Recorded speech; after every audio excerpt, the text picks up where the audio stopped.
በስመ አብ ይሆናል በዚህ ሰዓት።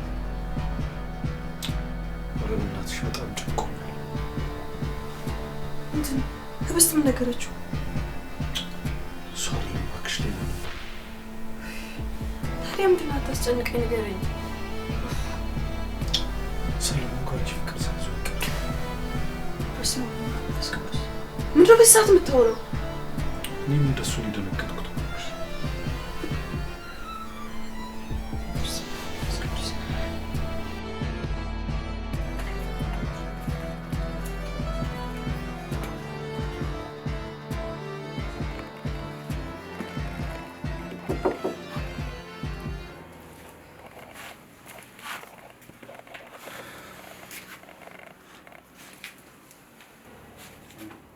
እንዴ ምን ነው ሮቴ በጣም አመመሽ እንዴ?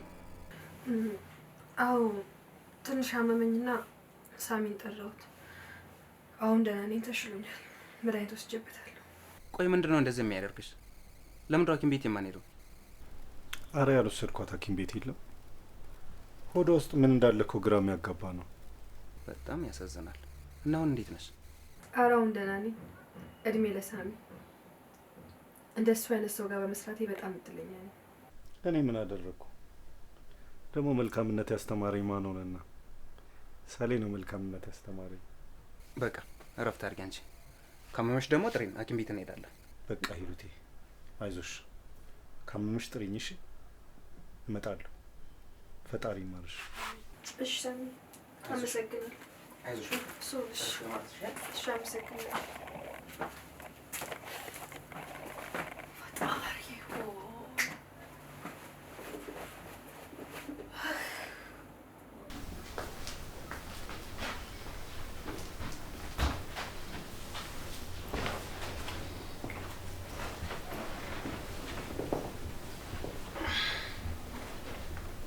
ሰሌ ባይገርም በጣም የምታሳዝን ልጅ ነች። በብዙ ነገሮች የተጎዳች ልጅ ትመስላለች። እኔም የሳበኝ ይሄ አነጋገሯ ሳይሆን አይቀርም። ማን ያውቃል፣ ፈጣሪ ደግሞ በዚህች ውብ ልጅ ልክሰኝ ሊሆን ይችላል። ግን ወንድሜ ስለ ሂሩት ያለ ስሜት እየቀለድክ ነው ወይስ የምርህን ነው? ሳሚ ምን ሆናል? እንዴት በፍቅርና በህይወት ይቀልዳል? ካየዋት ቀን ጀምሮ ትዕግስት በአካል ተነስታ የመጣች ነው መስለኝ። እሺ ደስ ይላል። ቆይ እሺ ሳሚ፣ እኔ ሂሩትን ለፍቅር ማሰብ ችግር አለው? አረ የምን ችግር፣ መፍት ነው። ግን በደንብ አስብበት ለማለት ነው። እባክህ እስከ ዛሬ ስንት ጊዜ አስቤበት አልተሳካልኝም። እስቲ ደግሞ እንደዚሁ ሳላስብበት ልሞክር ብዬ ነው። በጣም አሪፍ። እኔ ያስደሰተኝ ምን መሰለ? ለአባባ ስነግረው እንዴት ደስ እንደምለው ማየት ነው። ግን ወንድሜ ለአባባ አሁን መንገር ትክክል አይመስለኝም። ለምን? አሁን ነው እንጂ መንገር፣ ቶሎ ሽማግሌ እንዲያዘጋጅ። አይ መጀመሪያ በደንብ ተዋውቁ። ደግሞ ማይሆን ትዳር ላይ አርፈ ደግሞ እንደ ባለፈው ልብ እንዳይሰበር ብዬ ነው። ወንድሜ ለእኔ እንደምታስብ አውቃለሁ። አይዞ፣ ልቤ ምንም አይሰበርም። በትዕግስት ሞት ሁሉንም ነገር አይቼዋለሁ። እንዴ ሰሌ፣ በደፈነው አንድ ነገር ሳንይዝማ ለአባባ መንገር የለብህም። መጀመሪያ የሂሩትን ፍቃድ ማወቅ አለብን። እንዴ ለሱማ አትጨነቅ። አንተና ህብስት እያላችሁልኝ ምን አስጨነቀኝ ደግሞ? ማ እኔና ህብስት? ታዲያ ለእኔ ካልሆናችሁ ለማን ትሆናላችሁ? ሂሩቴን የማሳመን ጉዳይ ከሆነ ለአንተ ሰጥቼዋለሁ። ወይ አይሆንም ካልክ ደግሞ ለህብስቴ እነግራታለሁ።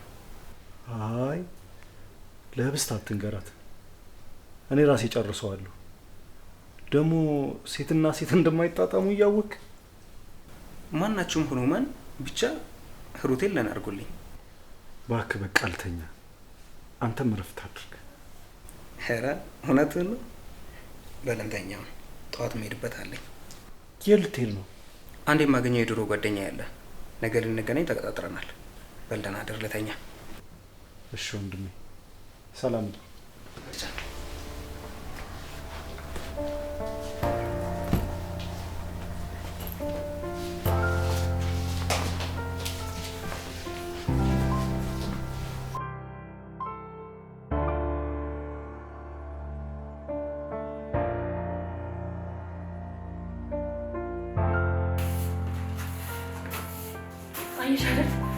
ከማን ጋር ስትወዳደሪ እንደነበር ይሄ ወደ አመዳፋሽ ነች ተመልሽ። በመጀመሪያ እኔ ውድድር ካንቺ ጋር ጀመርኩ። ሲቀጥል ደግሞ ቆይ እኔ ነኝ ባልሽ ነው ያፋጠውሽ? አንቺ ባትኖሪ ኖሮ እኔና ባሌ በሰላም እየኖርን ነበር። አንቺ ከመጣሽ በኋላ ነው ሰላማችን የጠፋው። ይኸውልሽ ብስት ትዳርሽ የፈረሰው በራስሽ ባህሪና ጸባይ ነው። እሱ ደግሞ መጀመሪያ ነው። እኔ ደግሞ የመጣሁት አንቺ እዚህ የመጣሽው ትዳራችንን ለማፍረስ ነው። እንዳንቺ ብዙ ሰው አለ በየቤቱ የሰው ትዳር የሚያፈርስ። እዚህ ጋር እንኳን ተሳስተሻል። ባንቺ የተጎዳው ሳሚ ፈጣሪ ልቡን አይቶ እኔን ልኮለት ነው። ምን እኮ አንቺን ለሳሚ ልኮለት? ምንሽም እኮ ከሱ ጋር ይመጣጣል። የሆነ ነገር አስነክተሽ ነው እንጂ አንቺ ከኔ በምንሽም አትሻይ። ስሚ እኔ በራሴ የምተማመን ሰው ነኝ። እንዳንቺ በጥንቆላ ማመን ሰው አይደለም። ቆይ ለምን አትይኝም? ትሰሚያለሽ? ባሌን እንደቀማሽኝ ባሌን ትመልሻለሽ። እሺ አስተሳሰብሽ በጣም ጠባብ ነው። ስሚ ሰው ዕቃ አይደለም የሚሄድ የሚመለሰው። ስሚ ደግሞ ሳሚ በጣም ትልቅ ሰው ነው፣ ማሰብ የሚችል። ዝም ብለሽ ሂድ ስትዩ የሚሄድ ና ስትዩ የሚመጣ ሰው አይደለም። ስለ ሳሚ ለኔ አልነግሪኝም። ባሌን ጠንቅቄ የማቅሰው ነኝ። እሺ ከዚህ በኋላ ግን ማረጋውን አሳይሻለሁ። እሺ ስሚ ደግሞ ከኔ ጋር መፎካከር አቁሚና ራስሽን ተመልከች። ትዕቢትና ጥጋቤት ማደርስሽ ደግሞ ለሳሚ ባይሆን እንኳን ሌላ ጊዜ ጠቅምሻል።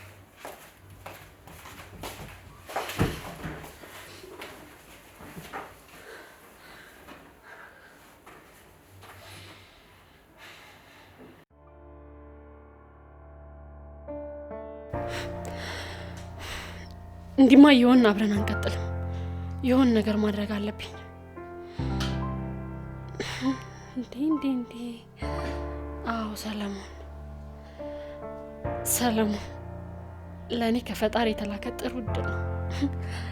ሰለሞን ሂሩትን አፍቅሯታል። ስለዚህ በሰለሞን ጥሩ ጨዋታ መጫወት እችላለሁ። ሳሚ አሁን ገና አገኘው እሰራለሁ። ከወንድምም ከቤተሰብህም ነው ማበጣበጠ። ህይወት በይተነሽ ይሄ ድል እንዳያመልጥሽ ጭንቅላትሽን ተጠቀሚበት።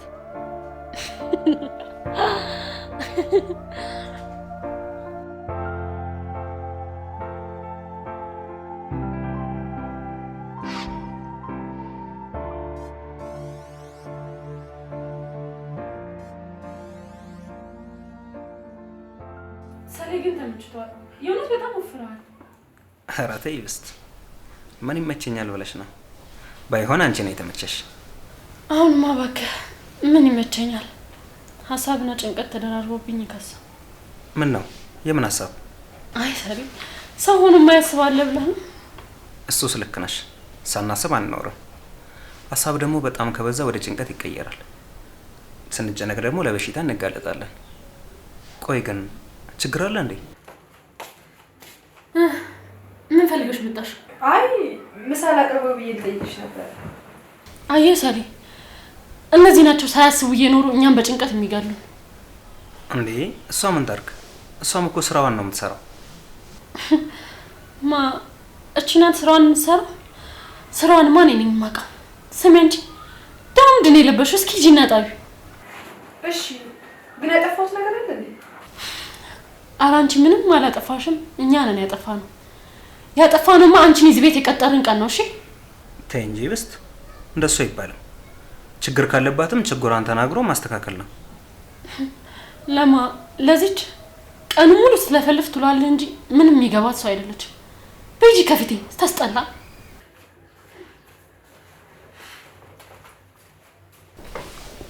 እብስቴ አንድ የማማክረሽ ጉዳይ ነበረኝ። ሰሌ ምንድነው? ንገሪኝ። ምን መሰለሽ፣ እቺ ልጅ ማለቴ ሂሩቴን አፍቅሬያታለሁ። ግን አንቺ ደግሞ ምን? እና እኔ ልትገረሚ ትችያለሽ። ግን ትዕግስቴን በአካል ያገኘኋት ነው የሚመስለኝ። ለሳሚው ነግሬው ምንም ሳይለኝ ዝም አለ። በእናትሽ ከቻልሽ አንቺ መፍትሄ ፈልጊልኝ። የእውነት በጣም ገርሞኛል። ደግሞ እቺ ዝንጀሮ ከትዕግስት ጋር ምን ሆነ የሚመሳሰል? ህብስቴ ብቻ በጣም ነው የጨነቀኝ። እንዴ ሰሌ ምንም እንዳትጨነቅ። እኔ የት እያለሁ ሁሉም ነገር በእኔ ጣለው። እውነት ህብስቴ የእውነት በጣም አመሰግናለሁ። በጣም ነው እሺ የማመሰግነው። ምንም እንዳታስብ አልኩህ እኮ። እኔ ሁሉንም ነገር አመቻቸዋለሁ።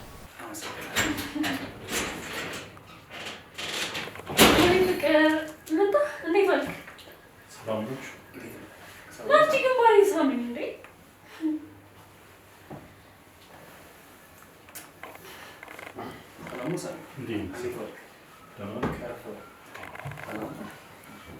አለው። እንዴት ነው ስራ? እንዴት ነው? በጣም አሪፍ ነው። የኔ ፍቅር ስራ በዛብህ እንዴ? በጣም ደካክመዋል። ሞትክብኝ እኮ። አይ ደህና ነኝ፣ አልደከመኝም። እንዴ ይኸው ተቋቁረህ ሄል እንዴ? ወይኔ እኔን። እሺ አዎ ትንሽ ስራ በዝቶ ነው። እኔን። እሺ የኔ ፍቅር። ሂሩት፣ አንቺ ሂሩት! ሂሩት! አቤት። ጠራሽኝ እንዴ? እና ከአንቺ ሌላ እዚህ ቤት ሌላ ሂሩት አለ? ምን ሆነ ፈዝናት? ይቅርታ አልሰማሁሽም ነበረ። ምን ላምጣልሽ? አሁን ባሌ ደክሞታል። ጥሩ ምግብ ስሪለት። ሰማሽ? እሺ ሰምቼሻለሁ። ሂጂ። እሺ ተጫውቱ። እሺ መጣሁ።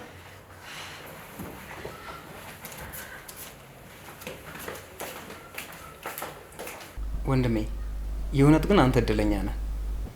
እንዴት ማለት? በምንድን ነው እድለኛ የሆንኩት? ህብስትን የመሰለች እናት የሆነች ሚስት ስላለ ነዋ። አስብ እስቲ አሁን ማነች እንደዚህ ባሏን የምትንከባከብ ሴት? እውነት? አዎ እሱስ እድለኛ ነኝ። ቆይ ሳለኝ አባባ ጋር ደውልክ እንዴ?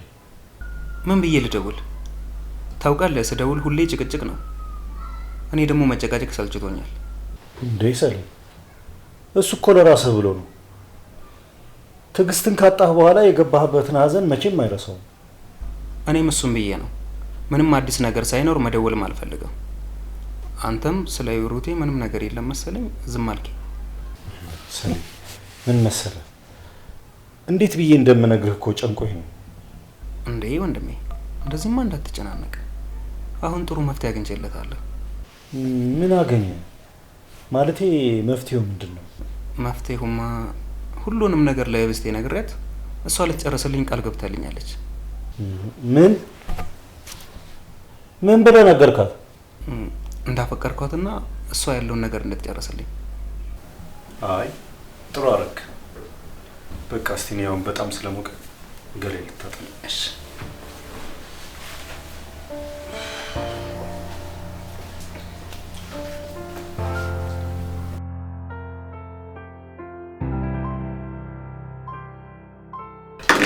ስሚ አንቺ ገረድ፣ በይሄን እቃውን አነሳሽና ጥፊ ከዚህ። ሚስት መሆን ከበደሽ አይደለ? እንዴት ነው ማስመሰል? እየተዋጣልሽ ነው? ደግሞ አሁን ሳይሆን በፊት ነበር በደንብ መከባከብ የነበረብሽ። ሰሚኛለሽ? ነገም ዛሬ ሳሚ የኔ ነው። እሱን ደግሞ በቅርቡ ታያለሽ። ሂጂልኝ አሁን ከዚህ። መልካም እድል።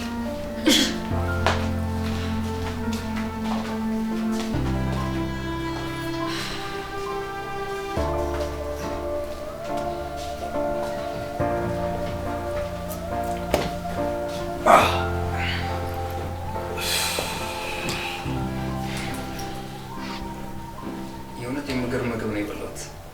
በጣም ነው የሚጣፍጠው። ሽታው ራሱ ከእጅ ያልጠፋለ። በጣም የሚደነቅ ነው ያላት። ምግቦቿ ይጣፍጣሉ። አየች አይደል ጎበዝ መራጭ መሆኔ። እኔ ራሱ በምርጫ በጣም ደስ ብሎኛል። በቅርቡማ ወገብን ጠበቅና ደግሞ ሰሌ የኔን ሙያ አቀምሳለሁ። ሳሚዬ ደግሞ በጣም ነው የሚወደው አይደል ሳሚ? አዎ። ሳሚ በደንብ ንገረው እንጂ አይጣፍጥም እንዴ? እኔ ፍቅር በጣም የሚገርም ሙያ ያላት። ምግቧን ብትቀምሰው ከእሷ ምግብ ውጪ ሌላ ቦታ የትም አትበላም።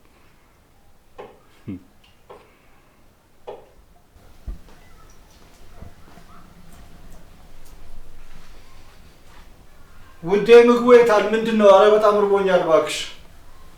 ደርሷል፣ ላመጣልህ ነው ውዴ።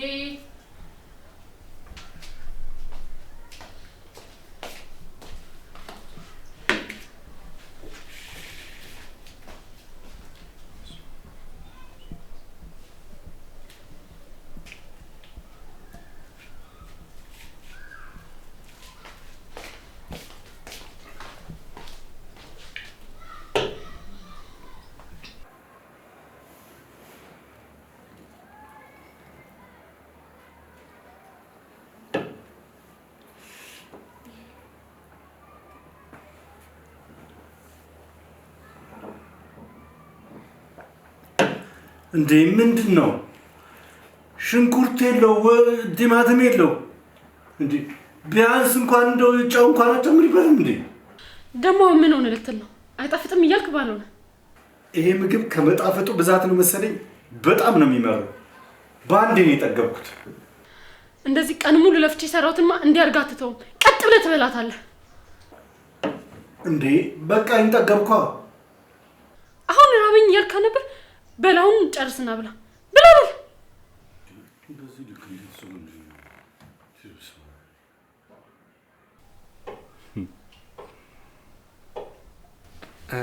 በቃ እኔ የሆነ ቦታ ደርሼ እመጣለሁ። እናንተ ተጫወቱ። እንዴ ሰሪ ወዴት ልትሄድ ነው? አንድ የማገኘው ሰው አለኝ። እሺ ከጠበቅከኝ እኔም ልወጣ ስለሆነ ልብስ ልቀይርና አብረን እንሂድ። አይ ብስቲ አንቺ ረጋ ብለሽ ውጪ። እናንተ ሴቶች እኮ እስክትለባብሱ በጣም ረጅም ሰዓት ይፈጅባቸዋል። ባይሆን እኔ ደርሼ ልምጣና እናንተ ቆዩ። በሉ ደህና ዋሉ። እሺ ታኝ። እሺ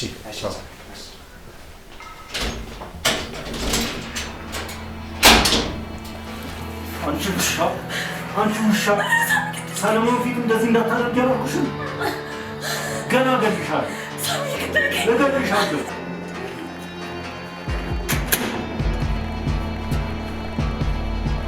በአንቺ ምክንያት ብዙ ነገር ይናገር። ወንድሜን ደግሞ ማጣት አልፈልግም።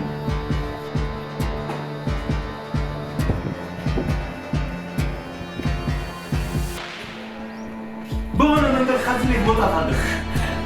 ትወጫለሽ፣ በቃ ትወጫለሽ። መውጣት አለብሽ።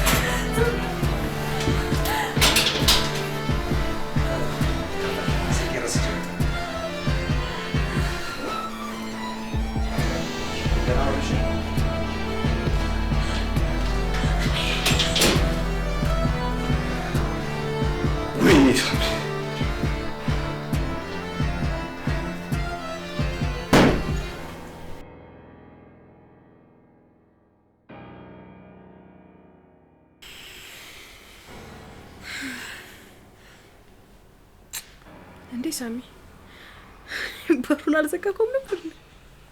እባክሽ እንደ እህል እኮ ነበር የራብሽኝ።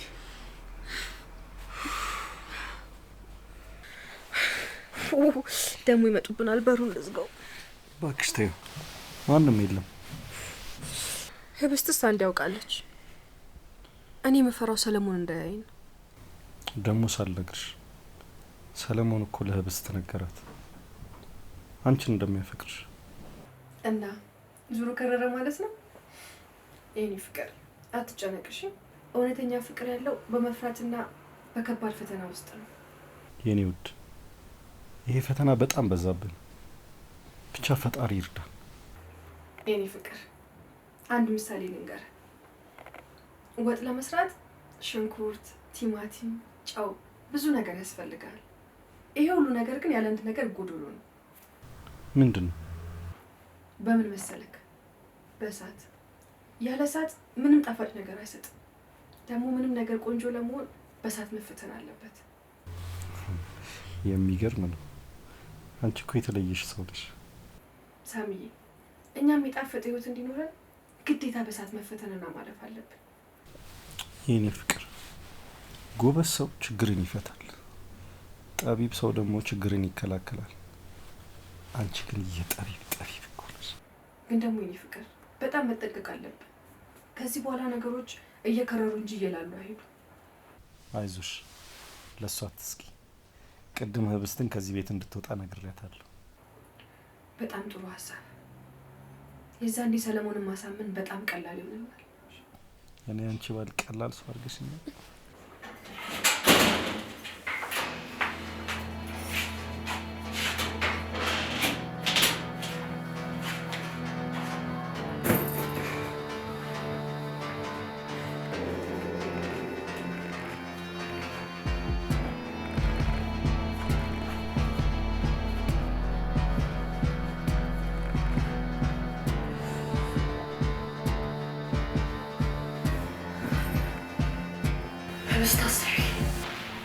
አስቢ፣ የሆነ ነገር መፍጠር አለብሽ። ከዚህ ቤት ከወጣሽማ እንደተሸነፍሽ ቁጠሪው። አስቢ እስቲ።